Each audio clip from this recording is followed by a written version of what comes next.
Hola y Dios bendiga. Hoy vamos a dar nuestra visión del capítulo 3 de Génesis, ya que hace unos días estuvimos mirando la visión de Pablo Fioramonti. Y para ello vamos a iniciar y vamos a hacerlo lo más breve posible. Inmediatamente vamos al capítulo 3 del libro de Génesis y vamos a ver lo que nos dice. Comienza diciendo: pero la serpiente era astuta. En esta primera frase nos podemos dar cuenta a simple vista de que este capítulo es dependiente del capítulo 2, de manera que no se puede entender sin leer el capítulo 2 de Génesis, porque es un texto continuo. Es importante tener en cuenta que la división en capítulos no estaba en los manuscritos originales. Esta división de capítulos es hecha para simplificar la lectura y sobre todo para simplificar las citas, para encontrar las citas fácilmente, dividiéndolo en capítulos y versículos. Vamos a ver cómo se relacionan. Por ejemplo, una de las relaciones que no se puede evadir entre el capítulo 2 y el capítulo 3 es que se nos habla de que el hombre fue sacado del jardín del Edén en el capítulo 3, pero en el capítulo 2 nos dice que fue puesto en el huerto del Edén.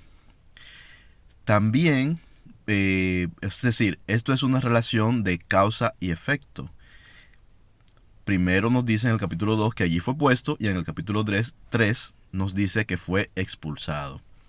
Vemos también que en el capítulo 2 es donde aparece la idea de que Dios le dice al hombre que no debe de comer del fruto del árbol del conocimiento del bien y el mal, el árbol que está en medio del huerto. Esto aparece en el capítulo 2. Luego en el capítulo 3 vemos cómo ellos comen de este árbol, es decir, desobedecen aquel mandato que estaba en el capítulo 2. Y así podemos ver una serie de conexiones que hay que nos hacen saber que no es posible entender capítulo 3 sin haber leído primeramente el capítulo 2. Hay una conexión directa entre ambos. Sin embargo, como lo que estudiamos la última vez fue el capítulo 3 con el hermano Pablo, ahora vamos a dar nuestra visión específicamente del capítulo 3. Y leemos y dice: pero la serpiente era astuta más que todos los animales del campo que Jehová Dios había hecho, el cual dijo a la mujer: ¿con que Dios ha dicho, no comáis de todo árbol del huerto? En primer lugar, de mi manera de verlo, cabe destacar que se está hablando aquí de una serpiente que le habla a la mujer. Esto me refiere inmediatamente a pensar que este es un texto profético que no es un texto literal, tal cual. Es decir, que no necesariamente lo que sucedió fue literalmente lo que en este texto se está narrando, sino que más bien parece ser un texto profético lleno de imágenes proféticas, lleno de imágenes alegóricas, como esa imagen de la serpiente. Por lo tanto, me lleva a pensar que como gran parte de los primeros capítulos de Génesis, como el capítulo 1 también, y estos subsiguientes capítulos, se trata de una analogía o de una simplificación de hechos que pueden haber ocurrido, pero que no necesariamente ocurrieron de esta manera, sino que se está dando una idea para entender un concepto a través de un lenguaje profético. Además, pienso que hay lenguaje profético porque me parece que este texto está haciendo alusión también a cosas del futuro respecto al momento en el cual se redactó el texto. Y lo vamos a ver esto más adelante. Entonces nos dice que dijo esto la mujer: con que Dios os ha dicho, no comáis de todo árbol del huerto. Y la mujer respondió a la serpiente: del fruto de los árboles del huerto podemos comer, pero del fruto del árbol que está en medio del huerto, dijo Dios, no comeréis de él, ni le tocaréis, para que no muráis. Entonces la serpiente dijo a la mujer: no moriréis. Entonces aquí vemos una mentira, le estaría diciendo que no morirá. Entonces esta sería la primera mentira que se pone allí. Luego seguimos leyendo y dice, sino que sabe Dios que el día que comáis de él serán abiertos vuestros ojos y seréis como Dios, sabiendo el bien y el mal. Esta es la premisa principal de la que quiero hablar en este capítulo. La idea de que por comer de este fruto es que conocerían el bien y el mal, que alcanzarían conocimiento, que alcanzarían la sabiduría en tanto conocimiento. ¿Por qué en tanto conocimiento? Porque si seguimos leyendo dice, y vio la mujer que el árbol era bueno para comer y era agradable a los ojos y árbol codiciable para alcanzar sabiduría. Y tomó de su fruto y comió y dio también a su marido, el cual comió así como ella. Entonces fueron abiertos los ojos de ambos y conocieron que estaban desnudos. Entonces cosieron hojas de higuera y se hicieron delantales. Es interesante notar que en este versículo 7 también vemos una conexión con el capítulo 2, porque el capítulo 2 termina diciendo que ellos estaban desnudos pero que no se avergonzaban.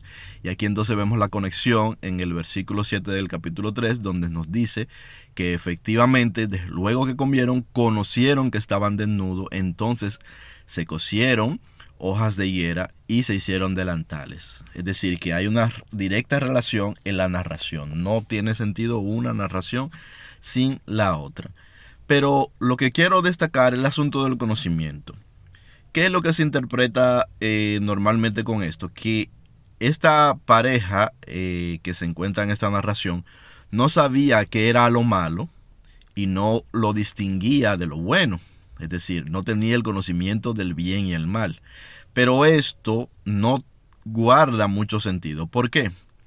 Porque evidentemente, cuando vemos la respuesta que le da la mujer a la serpiente, la mujer sabe que comer del árbol, del fruto, de este árbol del conocimiento del bien y del mal, está mal. ¿Por qué lo sabe? Porque Dios, según su propia narración, según el propio testimonio de la mujer dentro de la narración, les había dicho que no comieran del árbol de este árbol en específico, lo cual está en el capítulo 2. Es decir, ellos conocían qué era lo bueno. Lo bueno era hacer todo aquello que se le ordenó.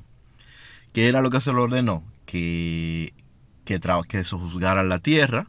En este caso se le manda a Adán, ¿verdad? Que pusiera nombres a los animales. Todas estas cosas son las cosas buenas. ¿Y qué era lo malo? Solamente había una cosa que no podían hacer y ellos lo sabían. Lo malo era desobedecer a Dios y eso podía tener como consecuencia que muriesen. Por lo tanto, ya sabían lo que era la muerte, porque si no saben lo que es la muerte, no tiene sentido que pudieran pensar en ello y pudieran entender lo que se les estaba diciendo. Sí lo sabían, es decir, que ya ellos tenían un conocimiento de lo que era bueno y lo que era malo, cosa que es evidente en el mismo texto. Y es una de las partes que yo de alguna manera critico cuando vamos a tratar de comprender este texto de la manera tradicional. Bien, seguimos. Dice que fueron abiertos sus ojos y vamos a ver en el verso 8 y dice, y oyeron la voz de Jehová que se paseaba en el huerto al aire del día, y el hombre y su mujer se escondieron a la presencia de Jehová Dios entre los árboles del huerto. Mas Jehová Dios llamó al hombre y le dijo, ¿dónde estás tú? Y aquí también vamos a comenzar a ver algunos detalles, pero vamos a seguir leyendo primero. Y dice, y él respondió, oí tu voz en el huerto y tuve miedo porque estaba desnudo y me escondí. Y Dios le dijo, ¿quién te enseñó que estabas desnudo? ¿Has comido del árbol que yo te mandé que no comieses? Y el hombre respondió, la mujer que me diste por compañera me dio del árbol y yo comí. Entonces Jehová Dios le dijo a la mujer, ¿qué es lo que has hecho? Y dijo la mujer, la serpiente me engañó y comí. Bien. Entonces vamos a tratar de detallar lo que hemos visto en este texto. Primeramente, tenemos un Jehová que está localizado, es decir, que Jehová se está paseando por el huerto, quiere decir que está localizado, que está en un lugar específico y que se está moviendo por un lugar específico. Por lo tanto, se puede inferir que la narración trata de referir a un Jehová físico. porque solo un Jehová que esté manifestado de manera física puede estar localizado. Localizado quiere decir que está en un lugar y en un tiempo en determinado momento. Está allí. Bien, no es como el Espíritu de Dios, que no está específicamente en un lugar ni está específicamente en un tiempo. No lo podemos localizar. Pero aquí está hablando de una manifestación localizada dentro del contexto de la narración. Luego, lo segundo que vemos es que Jehová llama al hombre y le pregunta que dónde está. Y la pregunta es, ¿no sabía Jehová dónde estaba el hombre? Es decir, evidentemente Jehová sabe dónde está el hombre. Por lo menos el Jehová que nosotros conocemos es omnisapiente. Por lo tanto, no debería de tener que preguntar dónde está quién. ¿Por qué preguntaría dónde estás si todo el tiempo sabe exactamente dónde se encuentra Adán? Y dice que él le respondió, dice, oí tu voz en el huerto, tuve miedo porque estaba desnudo y me escondí. Dice. Entonces, Dios le dijo, ¿quién te enseñó que estabas desnudo? Es la pregunta. Entonces, es el mismo problema. ¿Por qué Dios pregunta que quién le enseñó si Dios ya sabe quién le enseñó? Siendo un ser omnisapiente, evidentemente conoce quién le enseñó. Podemos inferir que se trata de decir en el texto, suponiendo que quien lo escribe entiende que este Dios es omnisapiente, que este Dios está probando a Adán a ver si dice la verdad o a ver si miente. Porque ¿por qué preguntar algo que ya sabes? Y le pregunta, ¿has comido del árbol que yo te mandé que no comieses? Justamente preguntando también algo que se supone debe de saber. Es decir, este diálogo es un poco extraño, pero no lo es tanto, o no lo sería tanto, si inferimos, como dije, que lo que este personaje aquí, Dios, lo que quiere es obtener una respuesta del hombre que sea satisfactoria.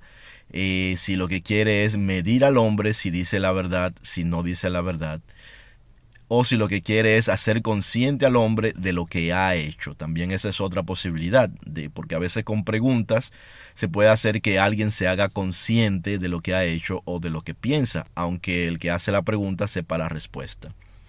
Y el hombre respondió, la mujer que me diste por compañera me dio del árbol y yo comí. Entonces aquí vemos algo interesante, que es el punto en el cual el hombre, en este caso, acusa a la mujer y no asume la responsabilidad por lo que ha hecho, sino que acusa al otro, en este caso a la mujer, de que ella le dio y él comió. Es decir, la culpa de que él comiera es de la mujer. Y este es un fallo de carácter común a nosotros los hombres, que buscamos siempre poner las culpas en los otros por nuestras decisiones. Incluso en este caso, que es ciertamente la mujer quien le trae lo de comer, ciertamente es él quien decide si comer, es él quien toma la decisión de comer lo que le ha ofrecido del árbol que sabía que no debía de comer. Porque como dije, ya ellos sabían que eso era malo, es decir, ya tenían un conocimiento de lo que es bueno y de lo que es malo, tenían un conocimiento del bien y del mal. Entonces Jehová le dijo a la mujer, ¿qué es lo que has hecho? Y la mujer dijo, la serpiente me engañó y comí. Y vemos entonces la misma actitud de la mujer, es decir, la mujer entonces pone la culpa de sus actos en la serpiente. Dice que comió porque la serpiente le engañó y entonces por eso comió. Lo mismo, echar la culpa, es decir, no asumir la responsabilidad de lo hecho y no arrepentirse de lo hecho posiblemente también. Esto es una inferencia también, no necesariamente es así, pero es lo que se puede ver al echar la culpa a otro. Muchas veces cuando uno echa la culpa a otros es porque uno no quiere reconocer su error. Entonces dice que Jehová dijo a la serpiente, por cuanto esto hiciste, maldita serás entre todas las bestias y entre todos los animales del campo. Sobre tu pecho andarás y polvo comerás todos los días de tu vida. Y pondré enemistad entre ti y la mujer, y entre tu simiente y la simiente suya. Esta te herirá en la cabeza y tú le herirás en el calcañar. Este texto del versículo 15 nos hace pensar en Apocalipsis 12, cuando nos habla de una mujer que está vestida del sol, con la luna debajo de sus pies y con una corona de 2 estrellas. Porque nos hace pensar, por ejemplo, en cuando se habla de la lumbrera mayor y la lumbrera menor, en el capítulo 1 de Génesis, me parece que es, sí, en el capítulo 1, y la mujer que está vestida del sol, que sería la lumbrera mayor, y que bajo sus pies está la luna, que sería la lumbrera menor, nos hace pensar en este verso, porque dice: pondré enemistad entre tú y la mujer, y entre tu simiente y la simiente suya, esta te herirá en la cabeza y tú le herirás en el calcañar. Es decir, que la serpiente queda colocada debajo de los pies de la mujer. Por eso hago esta referencia a Apocalipsis 12. Y esto es parte de lo que me hace pensar que este texto es básicamente una alegoría profética que esconde mucha información sobre cosas que tienen que ver sobre cómo Dios creó las cosas que son, aunque no es literalmente como se lee, pero como las creó en el sentido ordinal del orden que creó las cosas, y también en la forma de la esencia del propósito de todo ello. Creo que aquí lo que hay es mucho texto profético, pero sigamos analizando el texto. Entonces, ¿por qué digo esto? Porque también se dice que la simiente de la mujer sería Jesús. Esta es una forma de interpretar esto también. Luego dice: a la mujer dijo: multiplicaré en gran manera los dolores de tus preñeces.